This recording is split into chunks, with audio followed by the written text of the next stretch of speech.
समोर एक गोष्ट बोलायची आहे तेवढं बोलून मी माझं या ठिकाणी भाषण संपवणार.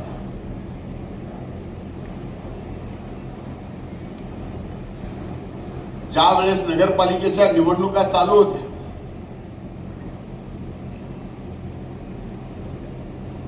महाराष्ट्रभर नगरपालिकेच्या निवडणुकीचं वातावरण होतं. मी मात्र वेगळ्याच वातावरणात होतो.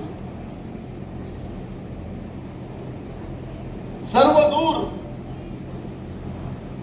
एकट्या धनंजय मुंडेला बदनाम करण्यासाठी जे काय करता येईल ते महाराष्ट्रातले मोठे मोठे मोठे मोठे नेते करत होते.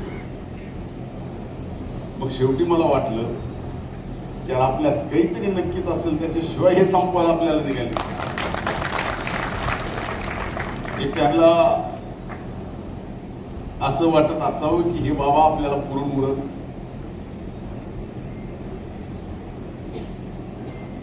तशा परिस्थितीत एवढं वातावरण social media, electronic media, print media, युट्यूबचे चॅनल एवढं भान केलं की तशा परिस्थितीत सुद्धा या परळीच्या मायबाप जनतेने महायुतीच्या माग भरभक्कम पाठिंबा दिला आणि ऐतिहासिक विजय या ठिकाणी मिळवून दिला. नगराध्यक्ष पदाचे आपले विजयी उमेदवार ज्यांनी आपल्या नावाने बाजीराव भैयाला पद्मश्री दिलेली,